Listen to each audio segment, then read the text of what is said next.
We are starting off our NFL Draft Prospects series here on Locked On Dolphins, starting with Penn State tight end Brenton Strange, who the Dolphins just spent some time with during the Nittany Lions Pro Day at the end of last week. You are Locked On Dolphins, your daily Miami Dolphins podcast, part of the Locked On Podcast Network, your team every day. What is going on, Dolphins fans? Kyle Krabs of Locked On Dolphins, your team every day here on the Locked On Network. Today is Monday, March 27th, 2023. I want to thank you guys for making Locked On Dolphins your first Miami Dolphins listen of the day. You can find Locked On Dolphins on YouTube or wherever you listen to your favorite podcasts. And really excited to get into the NFL Draft Prospect Series. We're obviously a little lean on draft picks this year, but we have 51. We have a pick in the third round. And those two picks are really where we are going to center the draft prospects that we're going to be talking about, because those are the draft selections in which you can make a viable case for the Dolphins finding a meaningful contributor to the 2023 roster. And that should be the objective for the Dolphins. And if you can't find players that are going to do that with those picks, trade them for players that are already established in the NFL that can. And that's the objective. Well, we talked about Brenton Strange, the tight end from Penn State at the end of last week on the mailbag episode. And I wanted to dive deep into Brenton Strange because he's a player whose game tape I know very well, and we're going to talk about why. I'm Kyle Krabs, lifelong Miami Dolphins fan, your host here on Locked On Dolphins, formerly of the Draft Network, been a draftnik since 2013, so about 10 years in that space, and done a lot of player evaluations. Did about 350 player evaluations for my first 7 years in that space. And Brenton Strange is a player who I did the player write-up on. I actually graduated my undergrad from Penn State, and I live in the Mid-Atlantic area, so I'm very familiar with the Penn State program and specifically Brenton Strange. And kind of wanted to go back to that 2021 series that we did with Kyle Pitts, Jamar Chase, Jalen Waddle, and look at players that are at positions of need for the Dolphins that might be viable selections and go, this is who they are, this is how they'd fit, and this is where the Dolphins would have to draft them. And I had a lot of fun doing that, so we're going to do that here as we're transitioning out of this first wave of free agency, knowing that the Dolphins, other than maybe making some contract extensions, are probably going to be in neutral. You know, they agreed to terms with Justin Bethel. We got the Malik Reed contract terms. That's just about $1.1 million on a one-year deal. We're still waiting for the Reed detail or the Bethel details, and we're waiting for the Andrew Van Ginkel details. But the Dolphins are largely going to be in neutral until they make some other contract changes. So now's a perfect time to start preparing ourselves. We're less than a month away from the 2023 NFL Draft. So let's talk about Penn State tight end Brenton Strange. We're going to do the deep dive. And what I'm going to do is I'm going to give you guys kind of the presentation of him first. This is who this player is, because I think that can help paint a very valuable picture for Brenton Strange, tight end out of Penn State University. He is a junior, so an early entrant into this class. His listed measure, or his confirmed measurables, I should say, courtesy of the NFL Combine, and this comes from the draft report that I wrote for Draft Network before I transitioned away at the beginning of March. 6'0", which is 6 feet, 4 inches, and 0.8 of an inch, 253 pounds, 31 1/8 on the arm length, 9 5/8, so over 9.5 on the hand size. His athletic testing profile, a 4.70 in the 40-yard dash, 36-inch vertical jump, a 10.4 in the standing broad jump, a 7.25 in the three-cone, a 4.26 second short shuttle, which is a 20-yard shuttle, and 23 reps on the bench press. A little bit of bio on Brenton Strange. Developmental tight end prospect, has the frame and stature to play as an inline player. He was originally a 4-star recruit from Parkersburg High School in Parkersburg, West Virginia. He was a two-way player at the time. He was a tight end, defensive back, and outside linebacker. Also lettering in high school and basketball.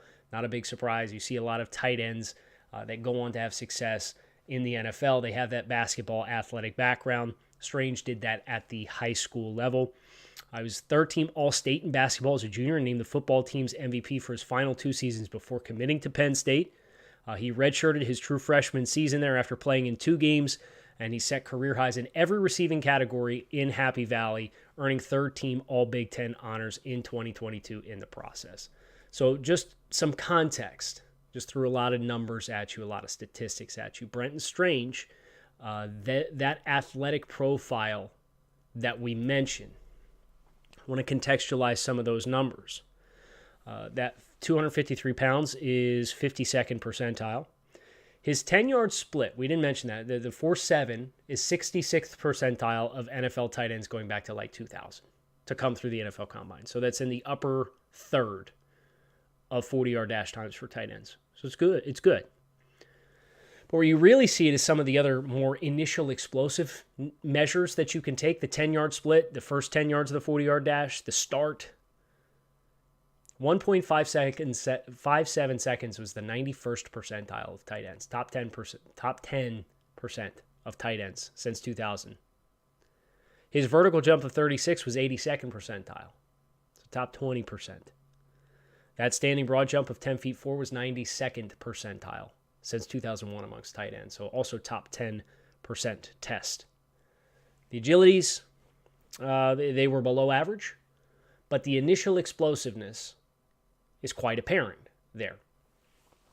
Brenton Strange, I think when you look at him on tape, there's a lot of really exciting flashes. The top reasons that I had to buy in for Brenton Strange, and this is courtesy of the draft report that I still have, that is up over draftnetwork.com if you want to read the whole thing. Impressive run after the catch ability for the tight end, strong hands at the catch point, NFL build to play inline position as a traditional tight end. Top reasons for concern: inline blocking ability stands to improve. Separation against man coverage is a lingering question, and route running in general will need continued development. So when you think about tight ends and the transition into the NFL phase in general, a lot of parallels, right? Because blocking college defensive linemen versus blocking NFL defensive linemen is a little different experience. Running routes against NFL DBs is a little different experience than running routes against college DBs. And separating against man coverage for most tight ends is not usually a hallmark trait unless you're a guy like a Sam Laporta, who used to be a wide receiver playing at Iowa. We'll talk about Sam Laporta here in a little while. Not today, but we're planning on running the gauntlet on the tight end position. I'll just say that. How's that?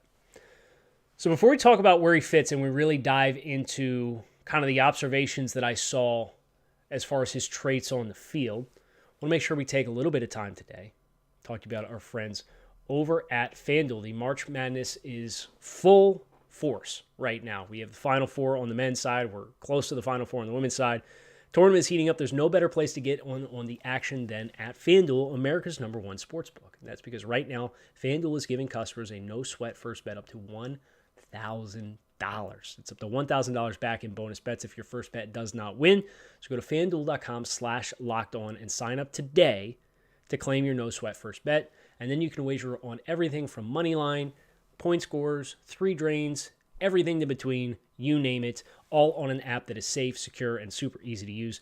Don't miss your shot at the no-sweat first bet up to $1,000 when you join FanDuel today. Go to FanDuel.com/lockedon to sign up. Make every moment more with FanDuel. So how does he fit? I think one thing that would be appropriate here is to read through a couple of the bodies of text from the notes that I had assembled on Brenton Strange as a player, and then extrapolate and twist that into how it fits within what we are expecting the Dolphins tight end position to look like as that room continues to be remodeled. On a roster that featured some incredibly gifted skill players, Brenton Strange made perhaps the biggest splash for Penn State in the first month of the 2022 season. Size, athleticism, and balance are hallmark traits. This is not a flex tight end, although he's certainly athletic enough to handle such responsibilities and has illustrated the ability to win in space as a pass catcher. He is a true inline player who has helped serve as a catalyst in the running game and the passing game alike, showing good drive block and leg drive ability once he's secure on defenders at the point of attack. He shined against Auburn in consecutive seasons for anyone who questions his physical nature and ability to play on the line of scrimmage. Penn State has used him in a variety of alignments. They don't just sneak him into favorable short route matchups, but also provide angles in the running game. Some of their short yardage packages from 2021 featured Strange in the backfield as a fullback as well. His fans are reliable, but where he really shines is after the catch. He's a plus athlete, one of the hardest open field tackles I've seen early in the 2022 college football season. His contact balance, size, and toughness all shine in this regard, be it against Purdue in a tremendous effort to score on a long touchdown after the catch, or against Auburn to consistently create a missed tackle and find extra yards for the offense. Strange has largely been rotated throughout the early chapter of his career, so it's easy to understand that volume is not a strength of his resume. That said, growth areas are easy to identify, and he has the tools to build on them. His work in protection is effective, but he certainly has room to improve with his strike, latch, and his angles to frame rushers on the edge. His run game work hits big due to his contact balance and power, but I also think he's a player who can continue to grow in first contact to win the point of attack initially, to cleanly secure blocks and be more consistent creating push. It's worth noting that he's had his most impactful games as a pass catcher against the biggest competition, Ohio State, Auburn, and Michigan State, but you'd absolutely like to see a more consistent impact as a weapon, receiving the football from week to week. I'm not sure he's got a second gear needed to truly break the same kinds of runs he hit this past year while playing in the pros, but that said, I'd imagine he's going to be an absolute unit and chore for tackling from NFL defensive backs.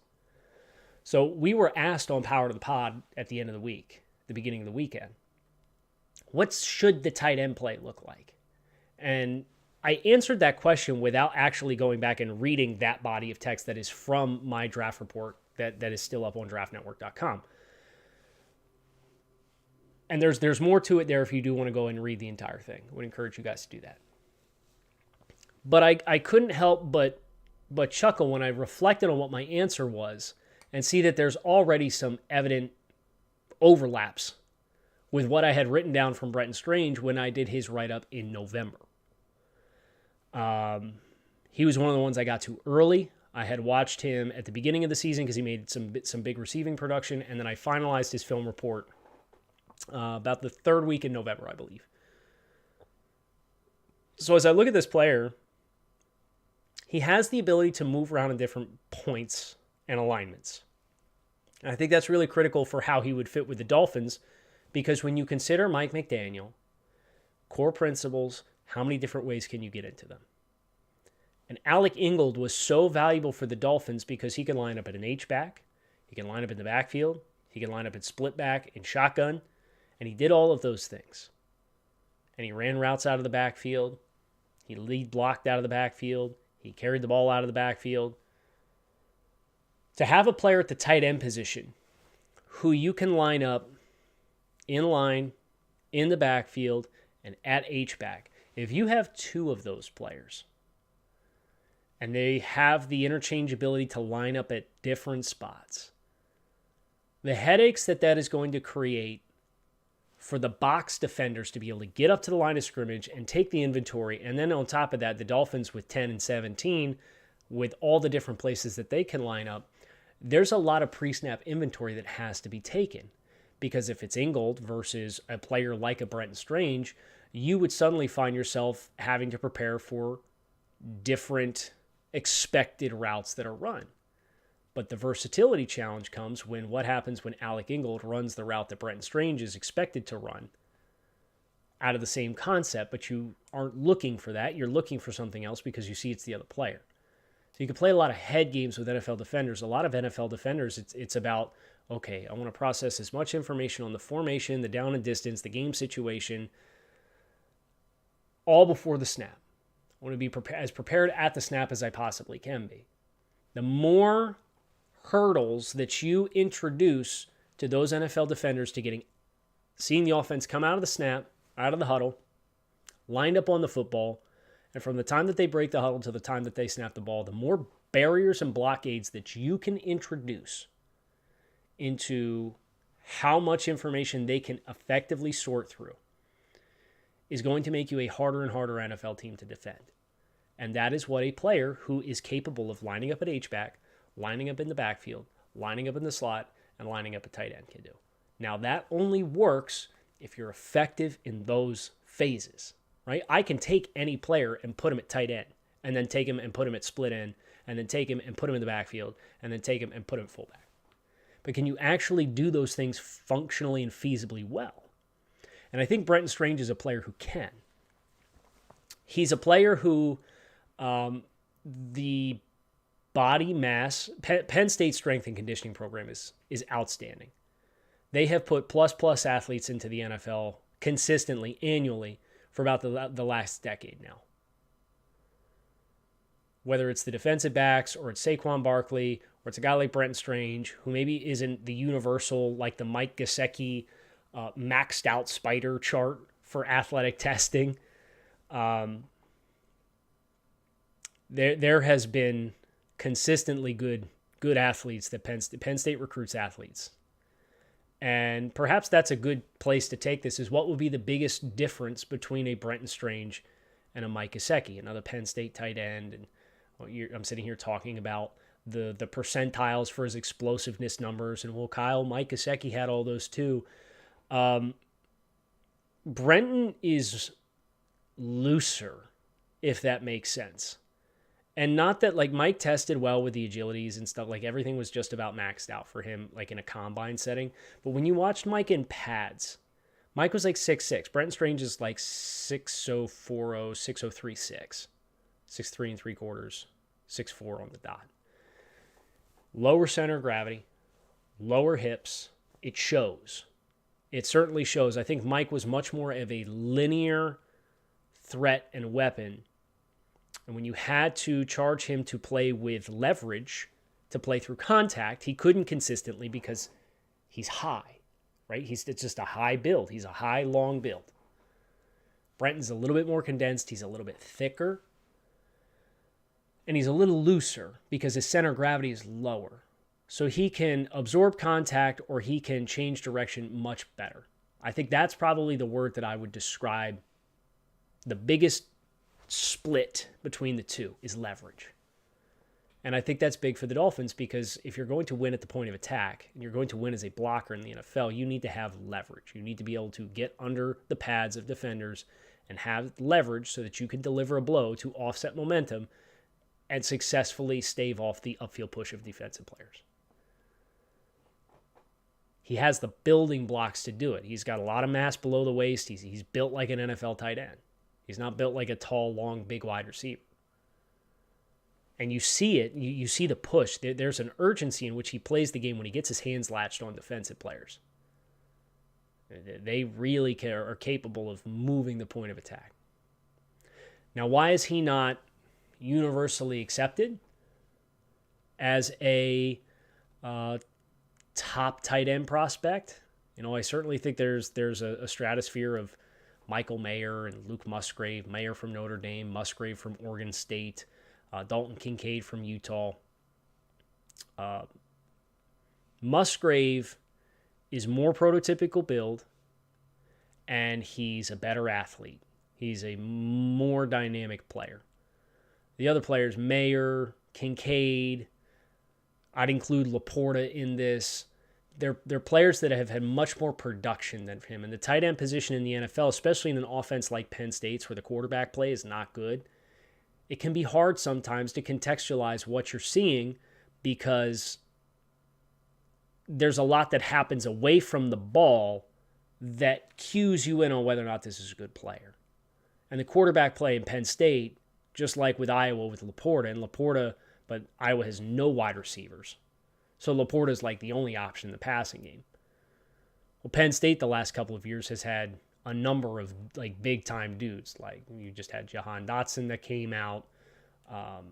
They have 2 wide receivers in this year's class, including Mitchell Tinsley, who's a little bit of an under the radar route runner, was a transfer that came over there to Penn State. They have other weapons in the passing game. The tight end is not a primary featured target, just like it would not be in Miami. But when he got his opportunities, he made a lot of them. And he's enough of a well-rounded player that he can contribute in the other elements when he's not asked to be an early progression player in the passing game. And that's the big difference where I think what the Dolphins have had at tight end with Mike Gesicki and the other depth and complementary players they've had in the room, I think that's a big divide that would set Brenton Strange up. We're going to talk about where the Dolphins would have to draft Brenton Strange next here today on the show as we bring this first episode of our NFL Draft Prospect Series to a close. So let's talk about draft picks. The Dolphins don't have too many at their disposal, right? We have the second round pick at 51 overall. The team has another scheduled pick that's in the third round, 84th overall. And they have 197 and 238 as things currently stand. I would expect we will find at least one other draft pick along the way. But we're not there yet. 51, I don't think is the price that you'd have to pay for Brenton Strange. But I do think the floor in which you could get him is 84. Is there a world in which he lasts past 84? Maybe you trade down if the tight end run doesn't happen early in this year, in the early portions of the draft? Yes. But when I stack up this tight end chart in general, and I think about where exactly I would consider Brenton Strange to be ranked among them. If you look at the tight ends in this year's class, and I have the full class up now, you have Michael Mayer, Dalton Kincaid. I did not mention Darnell Washington, and I should have. Luke Musgrave, Sam Laporta. It's generally considered to be everybody's consensus top 5, unless you want to put Tucker Kraft in there from South Dakota State, and I probably would. I'd put Tucker Kraft above at least one of those guys. This is your tight end 7. And even if you want to say, well, he's better than Tucker Kraft and he's better than Luke Musgrave, just as 2 examples, because Musgrave didn't have production last year. He got hurt. I get it. If you have a question there. Even if you want to put him at tight end 5, what you can do is you can go to NFL draft history and you can search by position to see how early tight ends are coming off the board.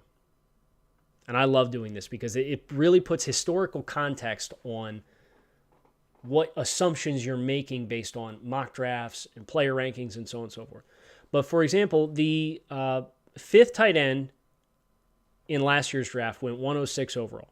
The 5th tight end in 2021 went 97 overall. The 5th tight end in 2020 went 105 overall. The 5th tight end in 2019 went 69 overall. Okay, so we'll start 2019. We're going to come back to that class. The 5th tight end in 2018 went 98th overall. The 5th tight end in 2017 went 45 overall. We're going to star that group as well. The 5th tight end in 2016 went 138. The 5th tight end in 2015 went 117. The 5th tight end in 2014 went 65. The 5th tight end in 2013, and that's as far back as I'll go, went 63rd. That was Travis Kelce, by the way. Oh, by the way. So the majority of years, you're talking about a fringe end of third round pick is that top tight end. But you think about if you extend that to potentially tight end 7 and the caliber of player who's tight end 7, whether it is Brenton Strange or Tucker Kraft or Luke Musgrave or Darnell Washington, whoever that player ends up being. Traditionally speaking, that's an early day 3 pick. Now, it's a great tight end class. We're going to see more go. And I think that's when you look at 2019, one of the years in which the 5th tight end was off the board in the top 75 picks, TJ Hockenson and Noah Fant win the top 20. Well, yeah, when they go early like that, it's going to change the whole domino effect.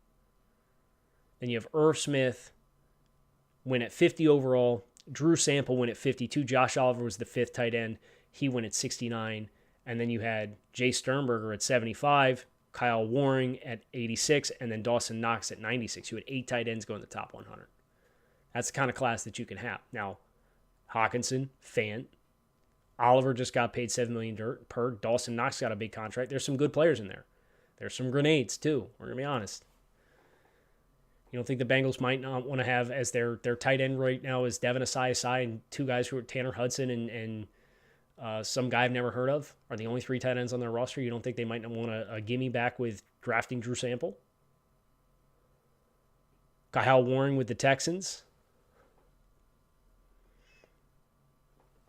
If you get an early run, you have the chance to see it catch fire, in which case you might be getting your best chance at 84 to pick tight end 7 or tight end 8.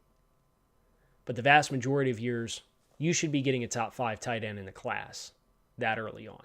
And I look at this year's group, and I don't think the first tight end goes until probably in the 20s. I'd be surprised if Mayer, Kincaid, or Musgrave went before the top 20. So I think it sets itself up favorably, where when you had Hawkinson go at 8, it kind of changes the whole complexion. For 2017, that other class that we said that we were going to flag, you had O.J. Howard, Evan Ingerman, David Njoku, and they went within 10 picks of each other, 19, 23, and 29. And Gerald Everett and Adam Shaheen at 44, 45. So that was the fifth tight end was at 45. Tight end 6 didn't come off till 100. So we're going to commit time to all of these tight ends with the understanding that that's probably a sweet spot is 84. Unless one of the big ones falls to you at 51. And in which case it would be too good to pass up. My preferred avenue right now would probably be to use the third round pick on one unless one of the big ones falls to you. If you get Luke Musgrave, Michael Mayer, or Darnell Washington at 51, I'm probably taking him. And I'm running the card in and I'm not looking back. But that's what the next several weeks of this show are largely going to be committed to, is investigating individual players and the resumes that they have and what the overlap would look like for the Dolphins. And then after we get some of them in, we can start to compare and contrast them against each other, which I'm very much looking forward to. So make sure you keep it locked in right here on Locked On Dolphins, your team every day. Fins up. I appreciate you guys checking out the show. Make it a great rest of your day. You can find Locked On Dolphins on YouTube or wherever you find your podcast. Why don't you go ahead and make Locked On NFL Scouting with the Draft Dudes your second listen of the day. Joe Marino and I just went through the AFC with our biggest question mark remaining for each of the AFC franchises. Good landscape of the entire AFC, which of course are the teams that the Dolphins are competing with for a playoff spot again in 2023. Check that out as well. Fins up. Keep it locked in right here on Locked On Dolphins.